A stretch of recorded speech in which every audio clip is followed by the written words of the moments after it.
in early 1970. I was living in Washington, D.C., and distributing Back to Godheads on a college campus. It may have been Kent State, that's in Ohio, isn't it? It was around that time when Kent State happened, and there was so much unrest on the campuses and National Guard shooting at students, a very, very tense atmosphere. And we were there trying to distribute Back to Godheads and give out incense. That was pretty much the extent of our book distribution, Back to Godheads. Back then you'd get a quarter, sell a few, and that was a big deal back then, And all the students were so agitated, no one would take a magazine, and I remember I was being really upset, I was getting really upset, and then a newspaper reporter came up to me and asked if he could interview me, and I said, oh, sure, and I sat and talked to him about Krishna consciousness, and I made this comment. He wanted to know what I was doing before I joined this organization, and I told him a little bit about, living on the hippie farm, and I said I became discouraged with that philosophy. I said we were being misled by false rascals like Timothy Leary, I said to this reporter.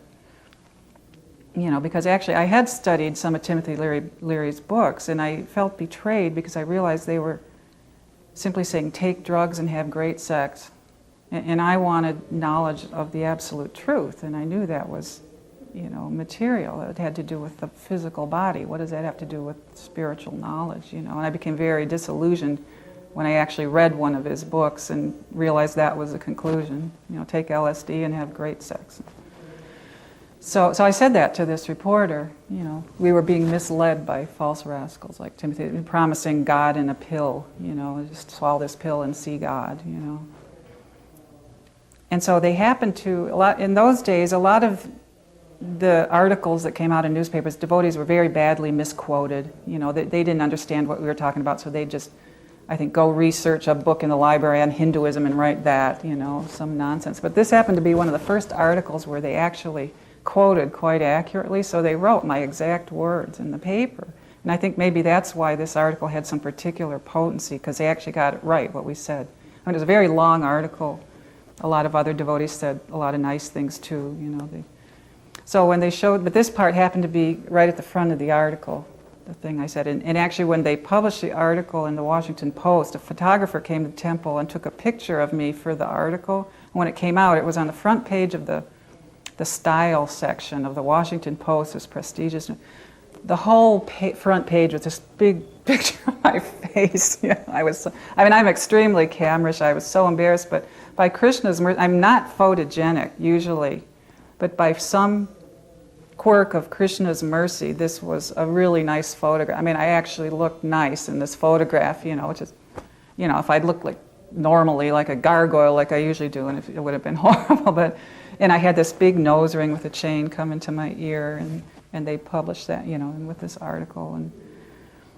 And when they showed the article to Prabhupada, and he read my comments about Timothy Leary, I'd said specifically false rascal. And of course I got that terminology from hearing Prabhupada, He made a statement to the devotees that showed him the article. He said, George Harrison has given me $19,000 for printing the Krishna book, but this girl has given me $19,000 million by her statement. So, I was a very young devotee when I heard that. I can't tell you how much encouraging it was. Perhaps Prabhupada said it to encourage me, but he was so merciful. I just basically, I wasn't exactly parroting something I'd heard from him, because I did have that realization, but it was definitely Prabhupada's inspiration that made me say that. So I think that's a lot of the way Prabhupada interacted. He would inspire us, and then if we were surrendered to the inspiration, it would be this like reciprocal exchange between the guru and disciple that was extremely esoteric and difficult to explain, but I think most of us have, understand. It's an experience that one has. After a certain time, this was after I was initiated, then I blooped. I was the second bloop in the movement, right? My distinction, I was one of the first people to cause Prabhupada great pain and suffering, right? But the devotees would have to come and get me because Prabhupada's electronic equipment was always breaking down, and I was the only one who knew how to fix it. So they would have to come and get me. So I remember one time they got me, something was broken. And I was talking to Kirtanananda, and I think this was when I had my first Golubjaman.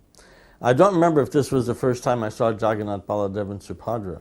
Anyway, Kirtanananda and I were talking, and Prabhupada came into the room, and he walked right up to me, and he said, even if you don't want to be one of us, you must associate with us. You cannot get away from us. So Prabhupada was always very concerned. I'll tell you a story how concerned Prabhupada was.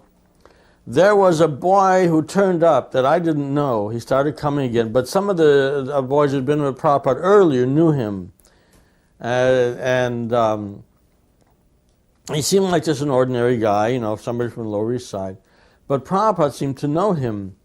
And I saw Prabhupada talking with one of the other guys, and Prabhupada said, oh, he's making advancement, don't you think? Now, Prabhupada was very eager that he should make advancement. And I found out later that this was a young man who had attacked Prabhupada with a knife. You know, and Prabhupada had to go next door to Mukunda's apartment for shelter. But Prabhupada's only thought was, don't you think he's making advancement? That's all he cared about. Once in a morning walk, Prabhupada was, this was in America, Prabhupada was discussing the Apichet Sudarachato Bhajate Mamananya Bhak, that verse. That if one is rightly situated in devotional service, even if he falls down and commits even a heinous fall down, he's still considered saintly if he's rightly situated and carries on his devotional service. So Prabhupada was speaking about that. And then one devotee raised the point, Srila Prabhupada, you're saying that if it's an accidental fall down, then Krishna considers him saintly. But if it's premeditated, then that's a different situation. Then we're sinning in knowledge. So how do we know if the fall down is accidental? So Prabhupada, he was walking and he stopped for about 30 seconds, and then he said, if he comes back, it was accidental. That was his answer. And how I understood it was that if someone bloops and is gone and comes back 10, 15, 20 years later, if he comes back and takes up devotional service again, then Prabhupada will consider it was an accidental fall down. And to me, that just showed the ocean of compassion that Srila Prabhupada was. He had so much mercy, so much compassion, that someone would fall down, fall away completely, but if he would come back, Prabhupada would consider that all those years in Maya was simply an accidental fall down. Such a compassion. So that really hit home. At that time, Timothy Leary was very big among the hippies, and he was a big LSD king, and he had a place up in Millbrook, New York. And a few of us were sitting around this prasadam room talking one day, and some young man came in that I didn't know, but some of the other devotees knew him, and he was giving us all the latest hippie gossip, so of course I was very interested, you know. And then he said, well, so-and-so just came back from Millbrook, and they had the wildest party up there. So immediately I was all ears. I want to hear about this wild party. And Prabhupada looked through the window and said, Umapada, you are not sitting properly. Because I had my back to the altar. So I had to turn around and face the altar, and I couldn't hear anything that was said. The whole thing was blocked. Another evening I was reading to Srila Prabhupada the pastime of Pralambasura with Lord Balaram. And Srila Prabhupada was really enjoying that. And then we got to the point where Pralambasura was being pummeled by Lord Balaram. And Srila Prabhupada, began laughing, and he exclaimed very boldly, he said, "This is God." And then he told how when he was a child, he used to enact this pastime with his sister. And he said, and I would play Balaram. And then he laughed and laughed about that. So that was very sweet.